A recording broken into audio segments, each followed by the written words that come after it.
Good morning, everybody. We are here in Rawson Square once again. We'll be speaking with the National Women's Advisory Council later on in the morning edition. But first, before we get to that, we have our traffic update from last night. And joining us this morning is Corporal Kemp. Corporal Kemp, Martis, yesterday, one fatality. Good morning, Mr. Fisher, and good morning, Bahamas.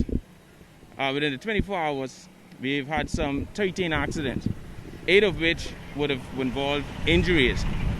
One, as the country has made aware yesterday evening, fatality that occurred.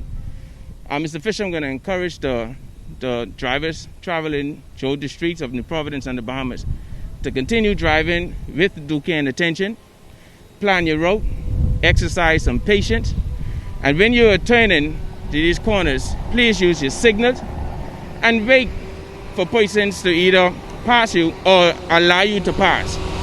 All right. Also, I want to send a message out to persons riding motorcycles. Riding these machines, they're fun, they're enjoyable, but they're very dangerous. And any motor vehicle, in fact, especially if there are some excess speed involved. I'm going to encourage you to please be mindful that you too, when you're traveling through the streets, to drive with due care and attention. Okay? A lot of persons are driving road traffic, not getting all in place to update their license. It's still an offense. You can be ticketed if you don't have a license, even though your license is not up to date. You know, Mr. Fisher, most times when I arrive on the scene to commence investigations, I discover that persons are traveling through the streets, and they're not traveling with an up-to-date driver's license, and especially no insurance. And when you get involved in an accident, there's no coverage, and you will find yourself being placed before the court for these offenses. These are very serious offenses. You shouldn't be driving if you don't have a driver's license. And as it's been expressed, especially during this time, without insurance.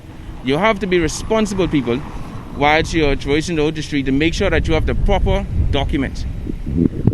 And before we get out here, signals, you indicated early, driving at intersections, turning on your signals, and right away. Behemoths don't like to give right away. It is very frustrating, Mr. Fisher, that when we arrive on scenes of these accidents, a lot of the accidents we've discovered tells us that it could have been avoided.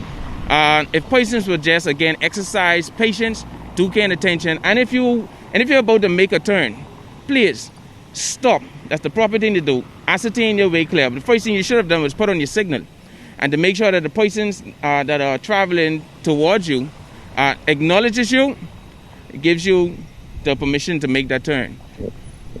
Once again, thank Corporal Kemp for joining us here in Rawson Square this morning. We're coming up later on in the morning edition. We'll be talking to the National Women's Advisory Council on their month of activity. Once again, Corporal Kemp, thanks a lot. You're on a motorbike. You hinted, please be safe. And you motorists out there, look out for those motorcyclists out there on the streets.